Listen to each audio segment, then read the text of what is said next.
কুমড়ো কুমড়ো দিয়ে যে কি বানাবো, কিসের মধ্যে দিয়ে বানাবো, কিভাবে বানাবো আমরা মাঝে মাঝে বুঝতে পারি না। কিন্তু কুমড়ো দিয়ে যে এত ভালো একটা সুস্বাদু রেসিপি বানানো যায় সেটাই আজকে শেয়ার করব। বাঙালিদের অতি প্রিয় খাবার একটা কুমড়োর ভর্তা। তো আজকে রেসিপি শুরু করা যাক। Hello everyone and welcome to my channel. আজকে কুমড়োর ভর্তা বানাবার জন্য তো আমাদের সবার প্রথম লাগবে কুমড়োটাকে খুব ভালো করে ধুয়ে নিয়ে ছাড়িয়ে নেব প্রথমে আমরা। তারপর আমরা এটাকে পাতলা পাতলা স্লাইসেস দিয়ে কেটে নেব, ঠিক এইভাবে। কুমড়োটাকে কেটে নিয়ে এবার আমাদের কাটতে হবে পেঁয়াজটাকেও আমরা পাতলা পাতলা করে স্লাইসেস করে নেব।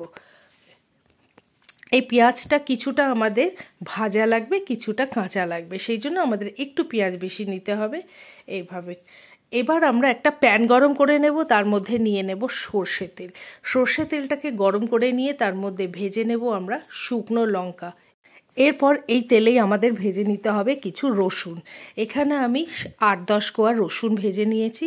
এই রসুনটাকে ভাজার সময় আমাদের খেয়াল রাখতে হবে একদম লো ফ্লেমে আস্তে আস্তে ভাজতে হবে, যাতে সব কটা রসুন ভালো করে সফট হয়ে যায়, ঠিক এইভাবে। এবার আমরা এই তেলে ভেজে নেব পেঁয়াজটাকেও আমরা লাইট ব্রাউন হওয়া পর্যন্ত ভেজে নেব, আর একদম লো ফ্লেমেই ভাজবো যাতে পেঁয়াজগুলো একটু সফট হয়ে যায়।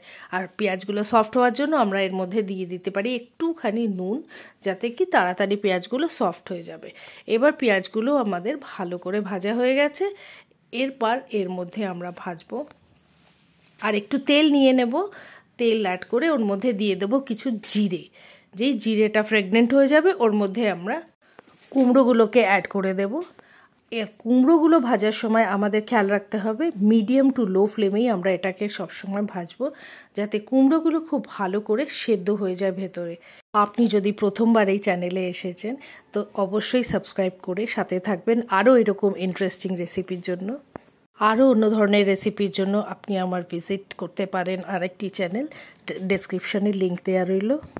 এবার আমরা এর মধ্যে দিয়ে দেবো সামান্য একটু নুন। তারপর নুনটা দিয়ে আমরা এটাকে আর একটু ভাজবো। এটাকে তাড়াতাড়ি সেদ্ধ এবং ভাজা হওয়ার জন্য আমরা একে একটু ঢাকা দিয়ে দেবো। ঢাকা দিয়ে দিলে খুব তাড়াতাড়ি সেদ্ধটা হয়ে যাবে। এভাবে আমরা যতক্ষণ না ভালো করে ভাজা হয়ে যাচ্ছে ততক্ষণ এই প্রসেসটাকেই রিপিট করব। বাঙালিরা কুমড়ো দিয়ে অনেক রকম রেসিপি বানায়, তার মধ্যেই একটা অন্যতম রেসিপি হচ্ছে কুমড়োর ভর্তা। কুমড়োর ভর্তাটা একদম আঙুল চেটে খাওয়া রেসিপি, কিন্তু কেউ যদি এই রেসিপিটা আগে ট্রাই না করে থাকেন অবশ্যই ট্রাই করবেন। অদ্ভুত একটা সুন্দর রেসিপি, খুব একটা সিম্পল রেসিপি, তাই মনে হলো এটা অবশ্যই শেয়ার করা যাক সবার সাথে। কুমড়োটা আমাদের প্রায় ভাজা হয়ে এসেছে এবং ভেতরটাও খুব ভালো করে সেদ্ধ হয়ে গিয়েছে। এটাকে আমরা একটুখানি চেকও করে নেব যে এটা ভালো করে সেদ্ধ হয়েছে কিনা, একটু দেখে নিয়ে এবার আমরা এটাকে নামিয়ে দেব। এবার আমরা ভর্তা বানাবার জন্য যে আমরা লঙ্কাটা ভেজেছিলাম সেই লঙ্কাটাকে আমরা এবার এখানে ভালো করে ভেঙে নেব। এইভাবে লঙ্কাটাকে ভেঙে ভালো করে আমরা ডলে নেব, যাতে লঙ্কাটা একদম গোটা না থাকে। এভাবে এই লঙ্কার সাথে আমরা রসুনটাকেও কিন্তু খুব ভালো করে এরকম করে ভেঙে ভেঙে মিক্স করে নেব। সাথে নেব আমরা এবার পেঁয়াজ ভাজাটাকে, সবগুলো একসাথে ভালো করে মিক্স করব। এবার এর মধ্যে কিছু কাঁচা পেঁয়াজও অ্যাড করে দেব আর ধনে পাতা অ্যাড করে দেব। দিয়ে এর মধ্যে স্বাদ মতো একটু নুন দিয়ে দেবো, কারণ এর মধ্যে আমরা কিন্তু এখন পর্যন্ত নুনটা অ্যাড করিনি।